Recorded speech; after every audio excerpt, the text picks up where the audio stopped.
Magnezone are also electromagnets. Magnemite, for instance, will stop rejecting magnetic fields and fall to the floor when their energy is low. Which magnetic field is being rejected here? That'd be the weak magnetic field of the Earth at 0.00003 Teslas. This field is 100 times smaller than a fridge magnet and 100,000 times smaller than an MRI machine. An electromagnet can be a piece of wire coiled around a soft ferromagnetic core.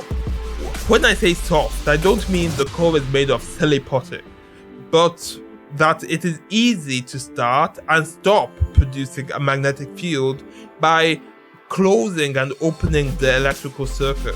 In general, an electromagnet is a magnet whereby the magnetic field is induced by an electric current. This phenomenon is called Oersted's law. In Magnezone's case, they rotate their magnets to induce an electric current in their bodies. Did you notice the difference? Oersted's law states that a current-carrying conductor generates a magnetic field around it. Magnezone do the reverse. This is known as Faraday's law of electromagnetic induction. It states that a changing magnetic field induces an electric current in a conductor. Key word, changing.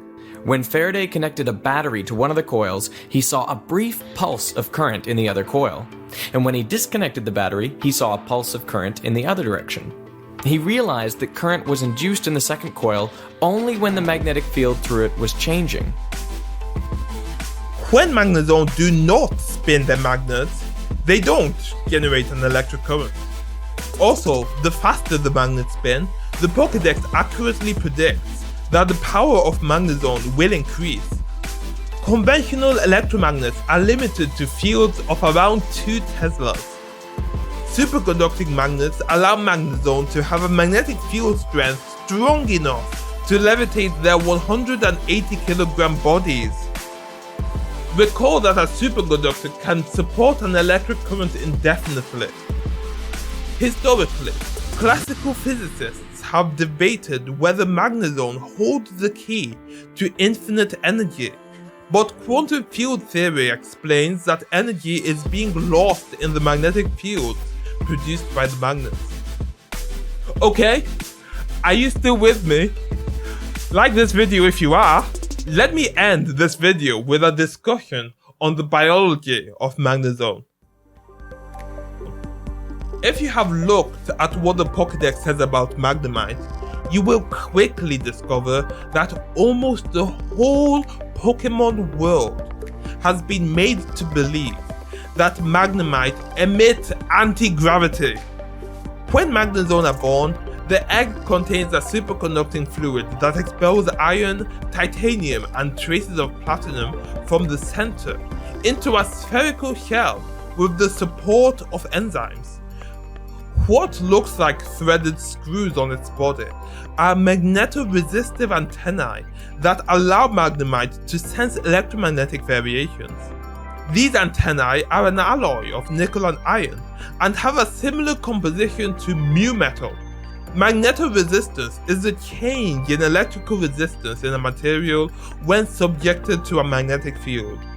It is thought that Magnemite have 3 antennae to maximize the influence of the magnetoresistive effect in 3 dimensions.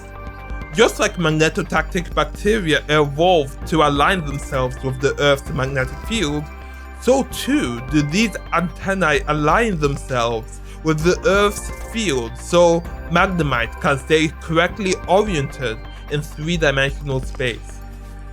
Even though Magnemite have a large eye, they can only perceive shades of grey because their retinas lack the cone cells responsible for coloring.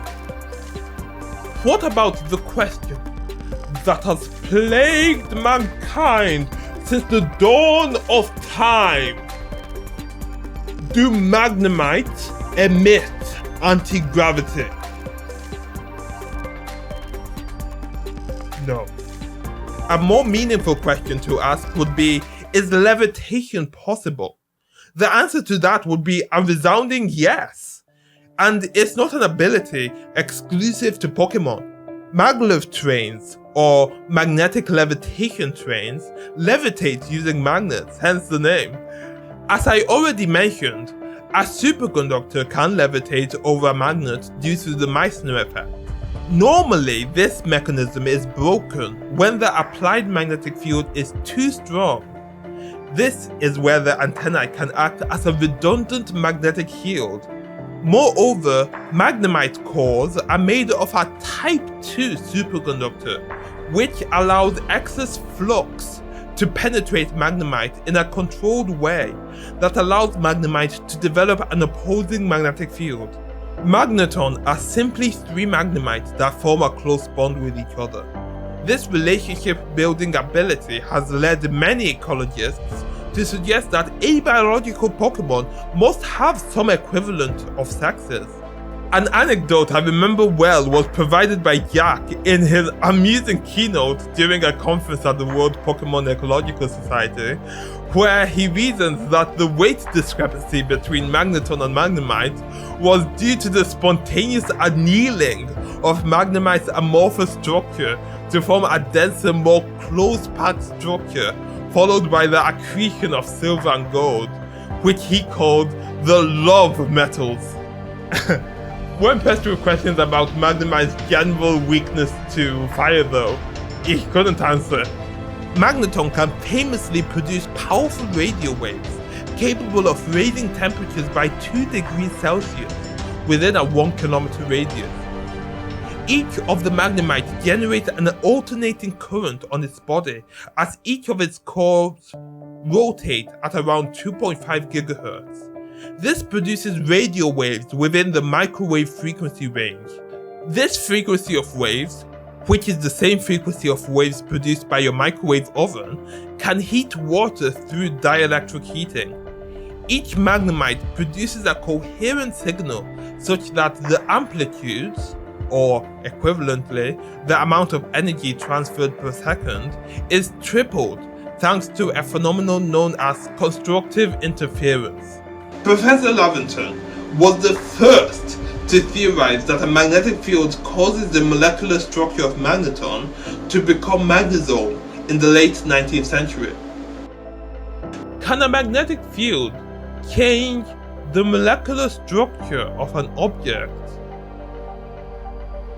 The answer might surprise you. Yes. I don't know why it needed so much suspense. Magneton are welded together using electromagnetic pulses, or EMPs. EMPs typically cause welding, which is when two metals are joined together at an exceptionally high current of 500 kiloamps at a pulse frequency of 15 kHz, meaning there are 15,000 pulses every second. Lightning can produce electromagnetic pulses. The most powerful lightning bolts, known as super bolts, no, I didn't make that name up, can reach 500 kiloamps and can generate electromagnetic energy at a frequency of 15 kHz. However, superbolts are as predictable as the weather in the UK, so even though Magneton can detect electromagnetic fields, there is a more reliable solution available. In places like Charged Stone Cave in Unova, you can find remarkable ores called indicolite. Unlike the indicolite of Earth though, these stones exhibit an impressively strong piezoelectric effect, meaning they can store electrical charge when they are compressed or expanded. The largest indicolite ores can store as much as 3 coulombs of charge, which is about 100th of the amount of charge transferred by a superbolt. Due to the high humidity of Charged Stone Cave, this often results in a current exceeding thousands of amps. However, the charges from all of the stones in Charged Stone Cave can add up to produce currents that match the powerful currents of superbolts in size. About once every 2 or 3 months, seismic activity results in the ores vibrating at their resonant frequency, which just happens to be typically around 15,000 Hz, and this is when all their energy is released. As a result, the herding of Magneton in Chargestone Cave is an indicator to other species such as Joltik and Chargebug to move away from the potentially lethal EMPs. In short, it is easier for Magneton to predict these seismic events because Drillbur will leave their underground burrows just before an earthquake. This just leaves me to explain how the chemical composition changes. Thankfully, this is relatively simple. After the three Magnemite are forced together into one unified structure, the intense heat generated is theorized to cause a phase transition in the titanium phase, which enables more aluminium to diffuse into Magnezone. Secondly, more iron and cobalt from the surroundings that are attached to the surface of Magnezone. Thirdly, the magnetic forces from the superconducting center of Magnezone cause the density of Magnezone to triple, and the iron phase undergoes a transition into a metastable state. Finally, some of its antennae are recycled, presumably to be refined to furbish new eggs, and a layer of red ochre forms on its principal antennae, attracted from the surrounding soil outside the Chargestone Cave. So, there you have it, the complete biology of Magnezone. What did you think of this video? Was it too long? Should I have omitted the theory of magnets to jump straight into the biology of Magnezone? Or would that have been too confusing? Let me know in the comment section below. I had a lot of fun with this video, and I hope you enjoyed it. But, you know, I could be wrong. At any rate, thank you so much for watching.